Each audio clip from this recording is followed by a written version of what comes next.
Di awal cerita, terlihat sekelompok kultivator di wilayah Timur Suan sedang mengejar seekor rubah putih demi merebut sebuah batu ancestral. Menyadari kondisinya sangatlah lemah dan tidak mungkin menyerahkan harta berharganya, si rubah lantas secara nekat melakukan aksi bunuh diri meledakkan tubuh bersama batu ancestral. Di sisi lain, melihat ayahnya yang bernama Lin Xiu sedang abok santuy gara-gara kalah dalam turnamen antar keluarga, seorang bocah berusia 10 tahun bernama Lindong lantas menghampiri sang ayah dan menegaskan kalau lawan ayahnya yang bernama Lin Langtian menggunakan cara licik untuk memenangkan pertandingan. Mendengarkan Lindong menyebut nama Ling Langtian jelas membuat sang ayah merasa muak dan langsung mengusirnya. 我竟不是废物！看，废物儿子！ Sambil meninggalkan rumah, Lindong lantas mengingat kejayaan masa lalu ayahnya. Dulu sang ayah merupakan orang yang sangat dihormati karena mampu mencapai ranah Yuan dan di usia muda. Namun sejak baku hantam melawan Ling Langtian, sang ayah kini dicap sebagai pecundang klan. 岁的少年彻底废了武功。 把经脉都废了，还练什么武？琳琅天下了黑手， 为什么天会变成这样？冬儿， 6 tahun kemudian, Lindong yang kini telah beranjak dewasa terlihat dibully oleh anggota keluarga klan Lin. Selain ayahnya saat ini menjadi tukang mabuk, Lindong juga tidaklah memiliki bakat seni bela diri. Meski Lindong telah mencoba melawan, namun karena memanglah sangat culun, perkelahian itu justru membuatnya terlempar ke dasar jurang. 活该一辈子被人打。 Di momen ini, tanpa sengaja darah Lindong mengenai sebuah batu rubah yang tertidur di tempat ini, membuatnya seketika masuk ke dalam alam bawah sadarnya. Dan mengingat kejadian 6 tahun yang lalu saat ayahnya melakukan baku hantam melawan Ling Langtian di acara turnamen antar keluarga Lin. Meski kakek Lindong alias Lin Zentian memiliki harapan besar, anaknya akan memenangkan turnamen dan membawa keluarganya kembali ke klan inti. Namun sayang dalam pertarungan itu, Lin Xiu berhasil dikalahkan dengan sangat mudah. Bahkan energi kultivasinya dimusnahkan oleh Ling Langtian. 外族的废物！ 小哥， Mengingat kejadian itu, lantas membuat Lindong seketika tersadar di sebuah goa misterius. Selain di telapak tangannya terdapat sebuah segel mutiara, luka-luka di tubuhnya seketika juga sembuh tak berbekas. Malam harinya, adik Lindong yang diketahui bernama King Tan berniat untuk mengajaknya bermain. Tapi dikarenakan Lindong sangatlah lelah dan masih heran dengan cahaya di telapak tangannya, dia memutuskan untuk tidur lebih awal, sehingga mengharuskan King Tan untuk meninggalkan tempat ini. Tepat ketika Lindong baru saja tertidur lelap, dia seolah-olah memasuki sebuah dunia spiritual. Di tempat ini terlihat sosok spiritual menyerupai dirinya yang tanpa ampun menyerangnya dari segala arah. 燃！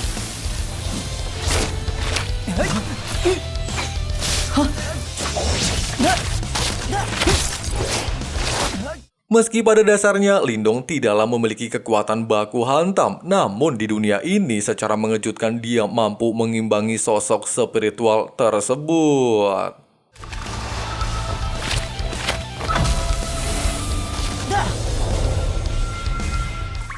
Singkat cerita, ketika lagi asik bermimpi baku hantam, Lindong tanpa sengaja terbangun mendengar suara teriakan adiknya yang saat ini diganggu oleh kelompok Linsan, sehingga mengharuskan Lindong untuk menolongnya.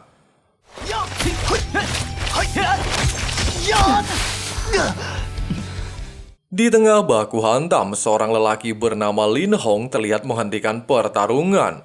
Merasa bahwa Lindong ternyata menyembunyikan kekuatannya, Lin Hong lantas memberikan informasi kalau sebentar lagi turnamen antar keluarga klan Lin akan segera diadakan. Jika Lindong tidak bisa memenangkan pertandingan nantinya, Lin Hong mengancam akan menikahi King Tan secara paksa. Waduh, dikira zaman penjajahan ya guys ya. 冬儿，我绝不会让你嫁给这种混球。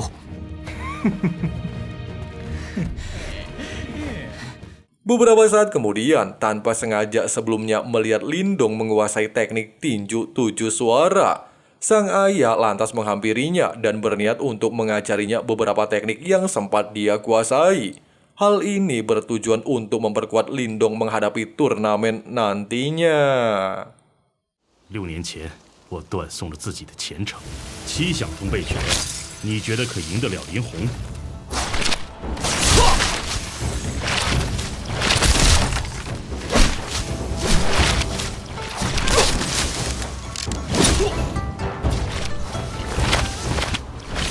Malam harinya ketika Lindong dan King Tan sedang berjalan-jalan santuy, King Tan tiba-tiba mengeluarkan energi dingin yang tak terkendali.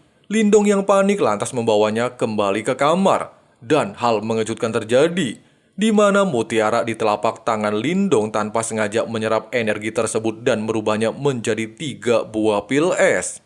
Untuk merahasiakan kekuatan ajaibnya ini, Lindong lantas meminta King Tan untuk tidak mengatakan apapun kepada siapapun dengan imbalan 1 buah pil es yang baru saja dia dapatkan.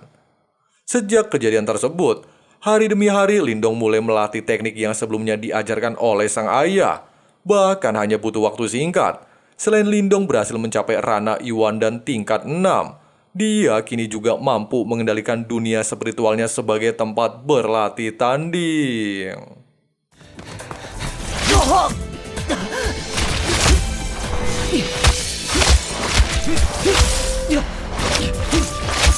Di sisi lain, pertandingan antara anggota klan Lin akhirnya dimulai. Dalam pertandingan pertama, Lin San harus berhadapan dengan Lin Hong alias abangnya sendiri.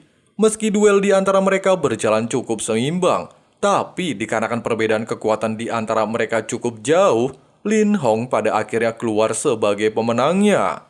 Menyadari bahwa Lindong belum tiba serta saat ini giliran anggota keluarganya naik ke atas arena, King Tan pada akhirnya memutuskan untuk naik ke atas arena pertandingan.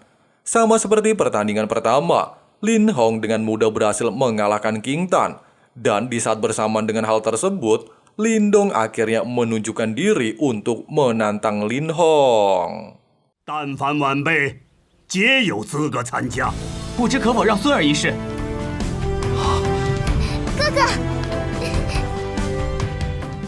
Walaupun di awal pertandingan sebagian orang sempat meremehkan Lindong, tapi setelah melihat Lindong mampu mengimbangi Lin Hong, bahkan berada di Rana Yuan dan tingkat 6, serta menguasai teknik tinju 7 suara secara sempurna, seketika membungkam anggapan tersebut.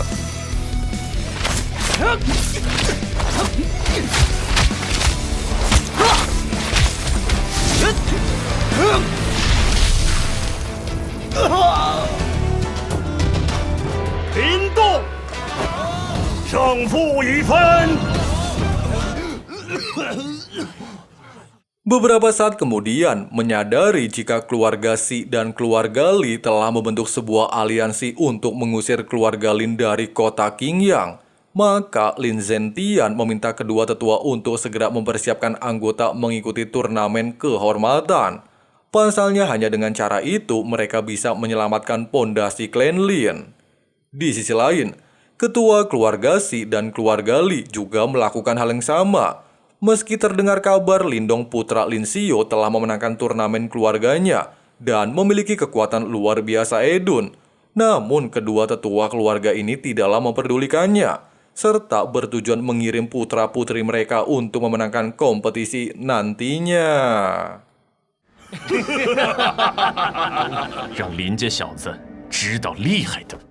3 bulan kemudian, turnamen berburu antar klan akhirnya telah tiba. Selain diikuti oleh keluarga Lin, keluarga Li dan keluarga Si, ada juga keluarga Luo sebagai tuan rumah.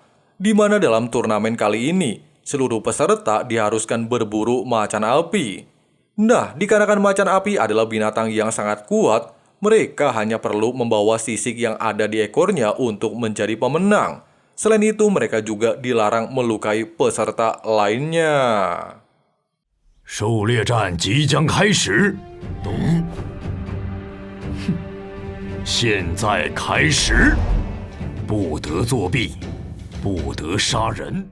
Singkat cerita, setelah perburuan dimulai serta melihat tim keluarga Li kesulitan menaklukkan macan api, Wu Yun dari keluarga Luo mencoba untuk mengajak Lindong dan King Tan bekerja sama, di mana mereka akan menunggu momen yang tepat di saat macan api kehabisan tenaga baru menyergapnya. Meski pada awalnya King Tan sempat ragu dengan perkataan Wu Yun, namun dikarenakan mereka tidak memiliki pilihan lain untuk mendapatkan kemenangan, Lindong pada akhirnya menyetujui kerjasama tersebut serta mulai melakukan penyergapan. 刚才没有教训你。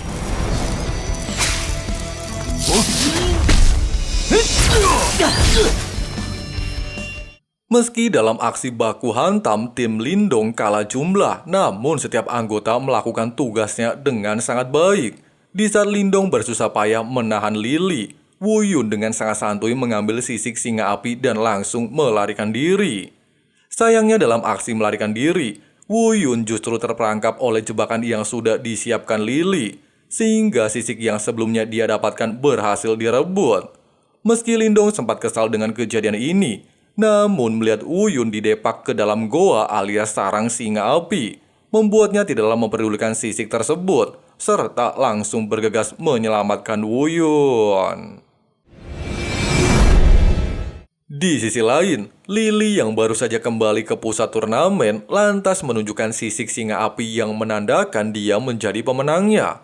Selain itu, Lily juga mengatakan kalau Lindong dan Luo Wu Yun tidaklah mungkin akan kembali, dengan alasan kalau kedua orang itu secara nekat memasuki sarang macan api. 冬儿不可能这么做， 你说谎，事情根本不是这样的。 恐怕已经命丧黄泉了，竟然跳进了活毛虎的洞穴。 Namun, hal mengejutkan terjadi di saat Lily sangatlah percaya diri dengan kemenangannya. Lindong dan Wu Yun tiba-tiba muncul di tempat ini, serta menunjukkan dua anak macan api. Buset, bukan cuman sisik ya guys ya, bawa-bawa macannya sekalian ya kan?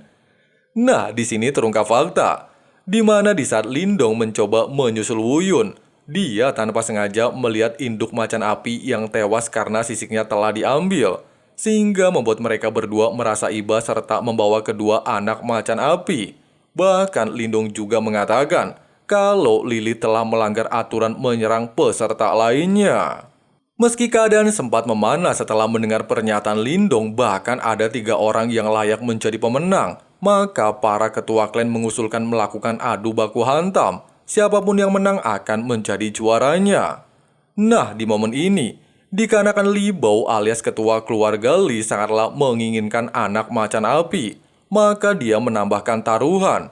Jika keluarganya kalah, maka dia akan memberikan pabrik kayu miliknya. Tapi jika keluarga Lin kalah, mereka haruslah memberikan anak macan api milik Lindong.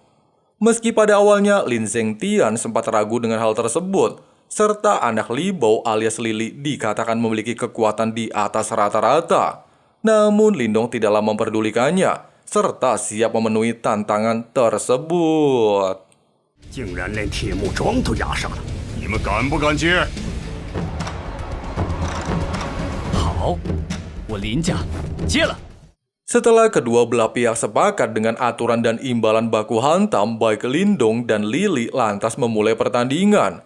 Meski di awal pertarungan si bebeduk menyombongkan diri telah mencapai ranah Yuandan, tapi ternyata berkat Pil Yin yang sebelumnya Lin Xiao berikan, Lindong saat ini juga mencapai ranah tersebut.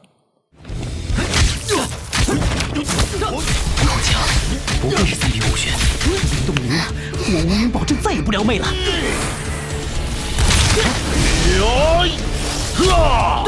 Meski di awal baku hantam, Lindong terlihat terdesak oleh serangan bertubi-tubi si bebeduk. Tapi seiring berjalannya waktu, Lindong akhirnya mampu menggunakan kekuatan Yuannya, sehingga membuatnya berhasil membalikan keadaan. Merasa kesal dipermainkan oleh pencundang klan Lin, Lily lantas secara nekat berniat menggunakan kekuatan penuh elemen petirnya. Merasa bahwa serangan tersebut bisa membahayakan nyawanya, Lindong dengan cepat menggunakan teknik gerbang ajaib, sehingga terjadilah bentrokan luar biasa edun, dan tiba-tiba...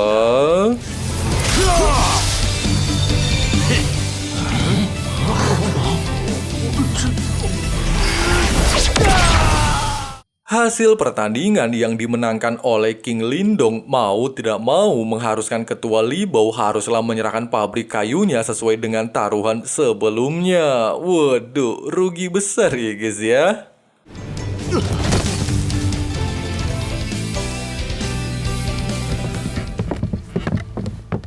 Beberapa hari kemudian, ketika seluruh anggota klan Lin bergegas memeriksa lokasi pabrik kayu yang baru saja dimenangkan, mereka tiba-tiba dikejutkan kalau tempat ini sudah hancur berantakan.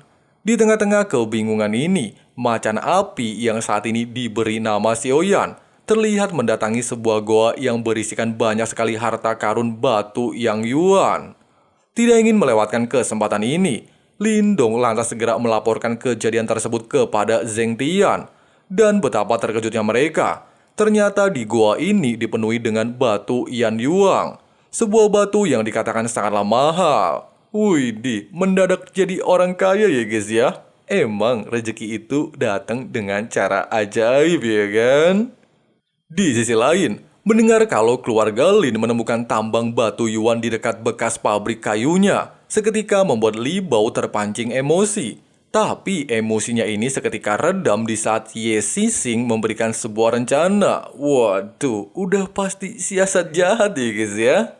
Sementara itu, ketika keluarga Lin sedang membelanjakan uang hasil penjualan batu Yuan, Lindong tanpa sengaja bertemu seorang embal bernama Yan Daxi. Setelah Lindong mendapatkan sebuah benda sesuai dengan petunjuk mutiara rubah, kakek Yan Daxi yang ternyata seorang master spiritual lantas menawarkan kepada Lindong untuk menjadi muridnya, sehingga kekuatan spiritual Lindong bisa diasah dengan baik. Sayangnya meski Lindong sempat tertarik dengan hal itu, namun dikarenakan tidak ingin mutiara rubah yang ada di dalam tubuhnya terbongkar, Lindong lantas menolaknya dan bergegas meninggalkan tempat ini.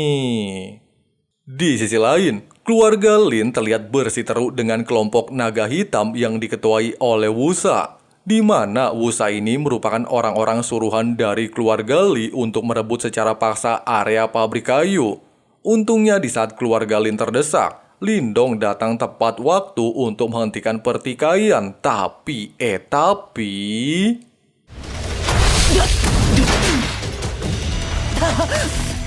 Serangan bertubi-tubi yang dilepaskan Wusa jelas membuat Lindong berada dalam kondisi terdesak. Meski telah mencoba menggunakan segala teknik andalannya, namun serangan yang dilepaskan Lindong masih belum mampu menjatuhkan Wusa yang notabene sudah berada di ranah Yuan dan tingkat 9.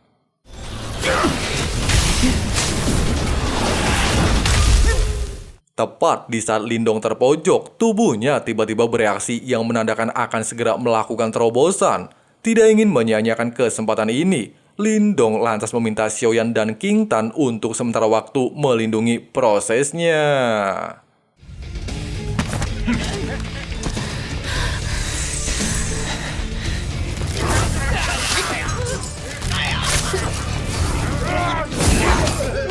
Di saat kondisi semakin mendesak, Lindong pada akhirnya selesai melakukan terobosan dan naik ke ranah Yuan Surgawi. Sehingga kali ini dia dengan mudah mampu mengalahkan Wusa hanya dengan satu kali tinju Saitama. Waduh, bogem ya guys ya.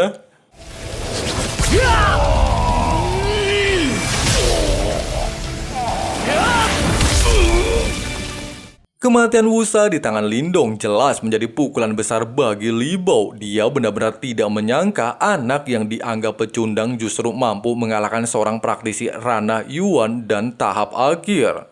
Malam harinya, ketika Lindong sedang mencoba memeriksa artefak yang sebelumnya dia beli di pelelangan, dia tiba-tiba dikejutkan dengan sebuah energi luar biasa hebat yang berasal dari Zheng Tian yang saat ini sudah berhasil menerobos ranah Yuan Surgawi.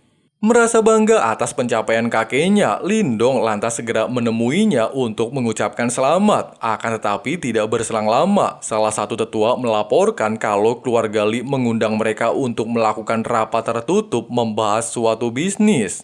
Meski sempat curiga dengan hal ini, namun demi memastikan tujuan dari keluarga Li, Zheng Tian pada akhirnya setuju untuk menghadirinya. 究竟是想要干什么？再龟缩固守已是没有意义了。他们一定不会善罢甘休。雷家这是想搞什么鬼？ Singkat cerita, setelah 4 keluarga besar kota Suan berkumpul, Li Bao lantas menjelaskan maksud dan tujuannya yang ingin menyatukan bisnis keluarga. Namun mengetahui bahwa Li Bao ingin menjadi pemimpin dan menguasai aset setiap keluarga besar, Lin Zhengtian dan Luo Cheng langsung menolaknya, sehingga terjadilah perbaku hantaman perbedaan pendapat.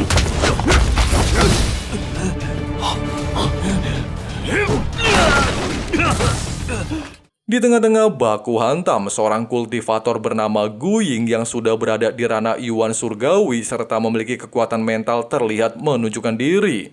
Di mana Gu Ying ini merupakan guru dari Li Bao yang berasal dari sekte Sui Yi, sehingga membuat keadaan semakin kacau.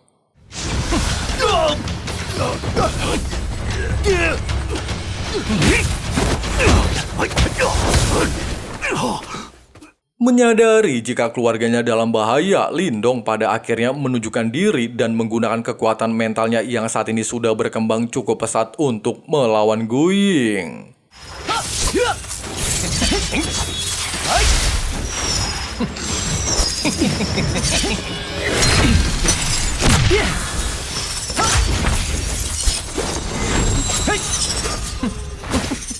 Perbedaan kekuatan mental yang cukup besar antara dirinya dan Gu Ying membuat Lindong sempat kewalahan. Bahkan beberapa kali serangan yang dilepaskan Gu Ying berhasil mendesaknya.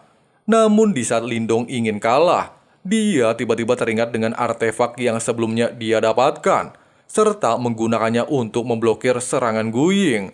Selain cara tersebut berjalan sempurna, kekuatan mental yang terserap ke dalam artefak tersebut secara tidak sengaja memasuki tubuh Lindong, sehingga meningkatkan kekuatan spiritualnya, dan akhirnya berhasil menghabisi Gu Ying yang saat ini sudah kehabisan kekuatan. 你忘了防守背后了吗？ 杀不了我！ Singkat cerita, demi menuntut balas dendam kematian Gu Ying, Wei Tong yang merupakan salah satu tetua sekte Sui Yi terlihat mendatangi kediaman keluarga Lin. Meski Zheng Tian telah menjelaskan detail kejadian, serta beranggapan Gu Ying mati karena kesalahannya sendiri, namun Wei Tong tidaklah memperdulikannya, dan hanya meminta pembunuh anggotanya diserahkan kepadanya. Mendengarkan ada keributan di halaman utama, Lindong pada akhirnya menunjukkan diri dan mengatakan kalau dialah yang sudah membunuh Gu Ying, sehingga membuat Wei Tong langsung terbakar emosi.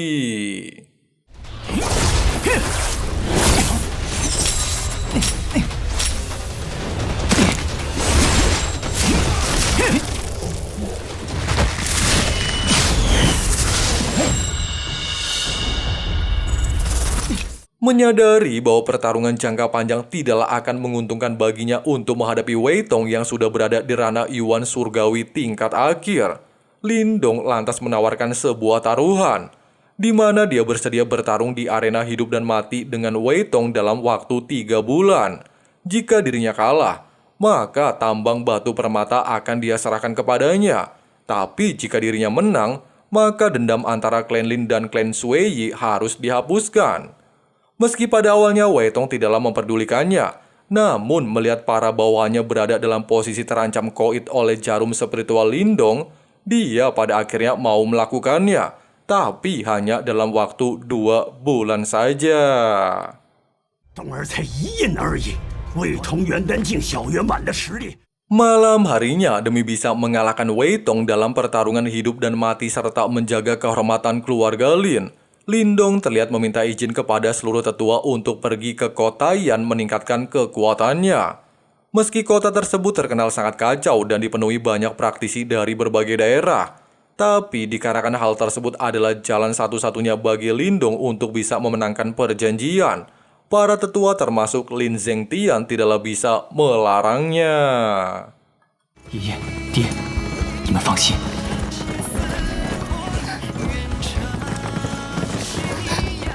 Beberapa saat kemudian, setelah mengganti pakaian dan tanpa sengaja mendengar akan diadakannya pelelangan kelas atas di kota ini, Lindong lantas mencoba mendatanginya untuk mencari beberapa harta yang dia butuhkan. Nah, ternyata di tempat ini, Lindong tanpa sengaja kembali melihat Mbah Yandasi yang sebelumnya dia temui di kota Qingyang. Di tempat ini juga Lindong mendapatkan tanaman suling yang berguna untuk meningkatkan kekuatan spiritualnya dengan harga 600 yuan. 600。 Tidak berselang lama, melihat Lindong si bocah ajaib juga berada di tempat ini lantas menarik perhatian Yandashi, sehingga dia meminta Xuanzu untuk berbicara dengan Lindong, serta meminta anak itu untuk mau mengikuti pertarungan di kolam dan Xian. Singkatnya, sesuai dengan instruksi dari Mbah Yanda, Xuanzu lantas bergegas menemui Lindong dan membawanya ke ruangan rapat.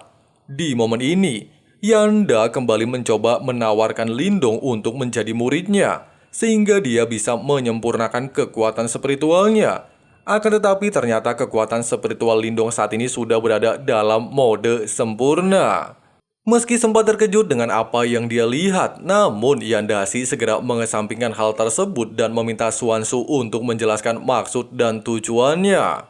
Xuanzu mengatakan, sebentar lagi akan diadakan turnamen kolam dan Xian. Siapapun yang berhasil memenangkan turnamen melawan beberapa anggota klan di perbatasan, maka orang tersebut berhak memasuki kolam dan Xian yang dikatakan memiliki banyak sekali energi murni yin yang. Mendengarkan hal tersebut, jelas membuat Lindong sangatlah tertarik. Selain berguna untuk meningkatkan kekuatannya, tujuannya berkelana memanglah demi memperkuat kultivasinya. 急需提高实力，保护家人。只要事后让我也去那丹仙池泡泡就好。我万金商会财力雄厚，实在无暇顾及其他。 Beberapa saat kemudian, ketika Lindong kembali memasuki dunia spiritualnya, dia dikejutkan dengan seekor rubah putih yang kita bahas di awal cerita. Ternyata selama ini dia menyembunyikan jiwanya di dalam batu ancestral yang saat ini berada di dalam tubuh Lindong. Rubah ini sendiri dikenal dengan sebutan Marta dari klan Celestial. Marta lantas menjelaskan, dahulu kala dia adalah seorang kultivator kuat berkat bantuan batu ancestral. Tapi seiring berjalannya waktu, batu itu justru menyerap kekuatan spiritualnya hingga membuatnya sangatlah lemah. Jika Lindong tidaklah ingin bernasib sama seperti dirinya, Marta lantas memintanya untuk segera memberikan energi murni ke dalam batu tersebut. Mendengarkan hal itu, membuat Lindong seketika teringat dengan kolam dan Xian yang dikatakan memiliki energi paling murni. Akan tetapi, menyadari jika saat ini dia tidaklah lagi bisa menggunakan kekuatan batu ajaibnya untuk mengikuti turnamen dan mendapatkan energi kolam dan Xian, Marta lantas membawa Lindong menuju ruangan piringan spiritual.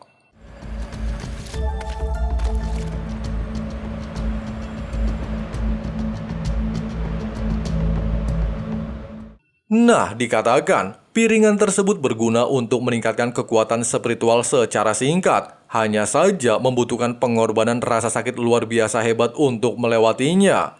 Bahkan jika di tengah jalan Lindong tidak bisa bertahan, maka kekuatan spiritualnya akan hancur untuk selama-lamanya.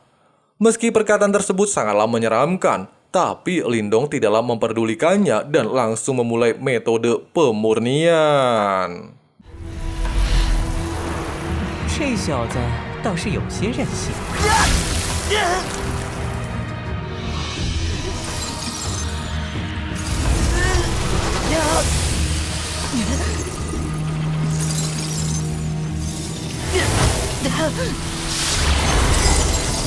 Alhasil, kerja keras Lindong terbayar lunas di mana saat ini kekuatan spiritualnya naik ke tingkat 2. Memiliki kualifikasi untuk berpartisipasi menghadapi kompetisi kolam dan Xian.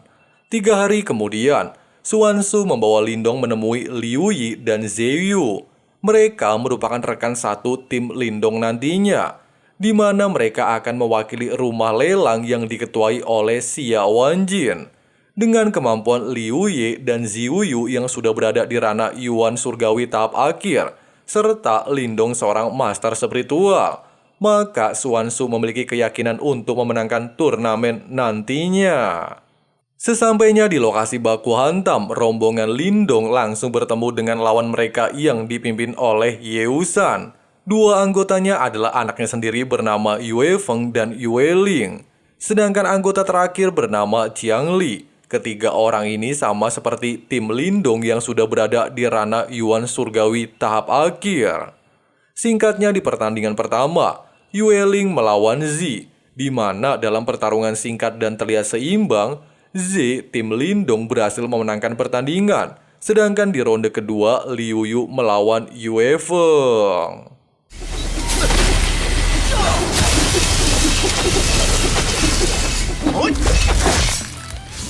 Meskipun pertarungan antara dua cowok maco ini berjalan cukup sengit dan serangan yang mereka lepaskan sama-sama kuat, tapi pada akhirnya Liu Yu harus mengakui kekalahan di tangan Yue Feng. Sehingga di babak akhirnya, Lindong haruslah berhadapan dengan Jing Li untuk menentukan kemenangan ini. Meski di awal pertandingan Jiang Li sempat memprovokasi dan meminta Lindong untuk menyerah sebelum babak belur, tapi jelas dengan sifat Lindong ucapan tersebut tidak dia hiraukan.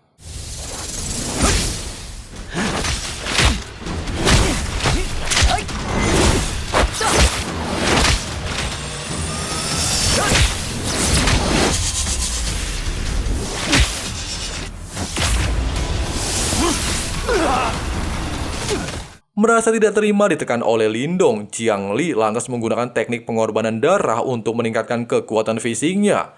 Lindong yang tidak ingin kalah begitu saja, lantas menggunakan teknik Borkeong yang diajarkan secara diam-diam oleh Martha, sehingga mampu menghancurkan kesombongan Jiang Li.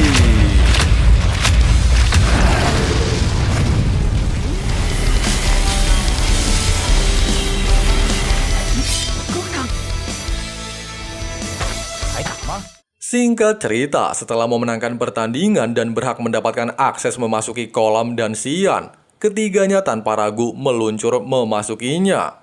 Tepat ketika proses penyerapan energi murni baru saja dimulai, Martha tiba-tiba merasakan energi sangat aneh di dasar kolam, sehingga dia meminta Lindong untuk segera memeriksanya. Nah, di tempat ini ternyata terdapat seekor ular iblis yang tersegel, di mana energi murni yang ada di kolam ini ternyata berasal dari mutiara yin dan yang di belakang ular tersebut. Asalkan Lindong bisa menyerap mutiara tersebut, Martha menjamin dalam waktu 3 bulan saja, Lindong pastilah bisa menerobos ranah Yuan tahap akhir. Dengan alasan tersebut, serta mutiara itu masihlah memiliki aura iblis, Martha berniat untuk menyerap terlebih dahulu, serta meminta Lindong untuk meminjamkan kekuatan spiritualnya.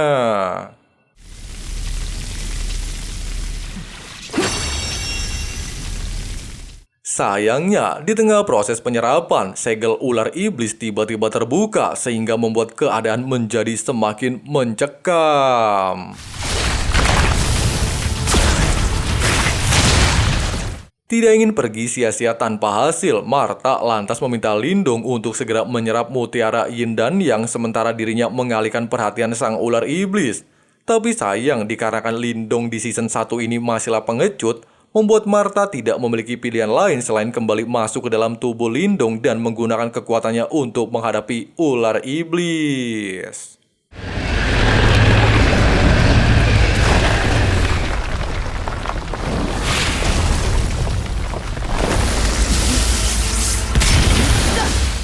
Meski kekuatan Martha terkuras habis dan mengharuskannya kembali tertidur, tapi hasil akhirnya mereka berhasil mendapatkan mutiara yin dan yang.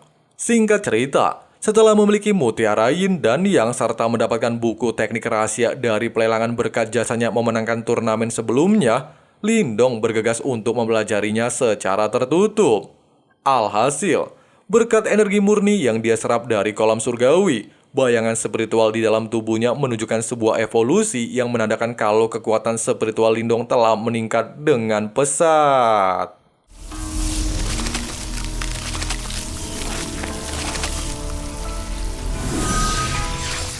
Tidak membuang-buang waktu serta perjanjiannya dengan Wei Tong semakin dekat, Lindong terlihat segera melakukan penyerapan mutiara yin dan yang. Meski proses penyerapan berjalan sangat sulit dan menguras tenaga, tapi dengan tekad pantang menyerah, Lindong berhasil melakukannya, serta membuat segel spiritualnya naik ke tingkat 2.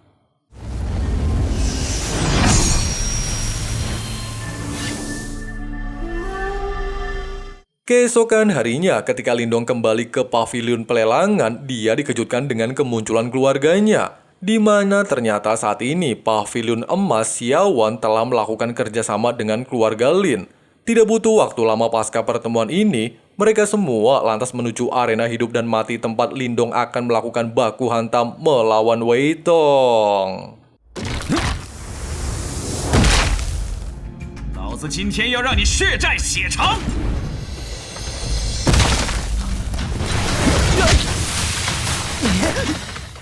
哥哥，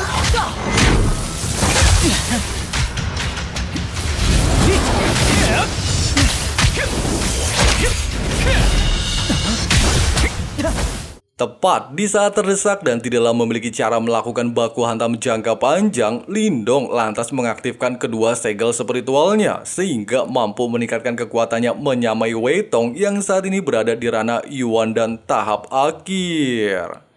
天裂掌！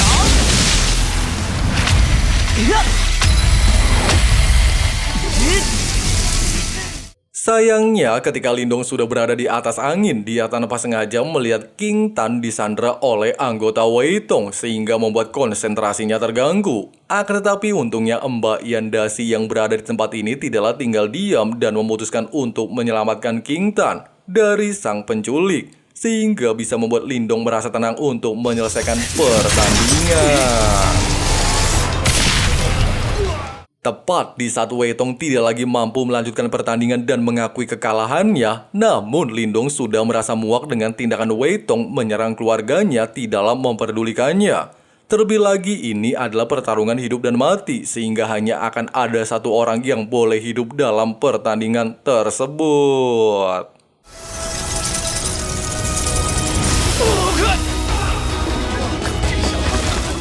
Beberapa bulan setelah baku hantam, keluarga Lindong sangatlah terkenal di kota Yan Timur. Bahkan sejak kematian Wei Tong, sekte Sui menjadi kacau dan musnah dengan sendirinya. Di sisi lain, seorang wanita bernama King Zhu terlihat mendapatkan pesan untuk pergi ke makam Nirvana. Sedangkan Ling Langtian, si ganteng psikopat, juga mendapatkan pesan yang sama. Di tempat lain, sambil ngopi santuy, kakek Yanda yang mengetahui bahwa kekuatan mental Lindong sudah berada di atas dirinya dan bahkan bisa jauh lebih tinggi lagi, lantas meminta Lindong untuk terus melatihnya. Pasalnya di dunia ini masihlah banyak tingkatan mental yang lebih tinggi dari miliknya. Dan inilah ending season 1-nya. 涅槃星。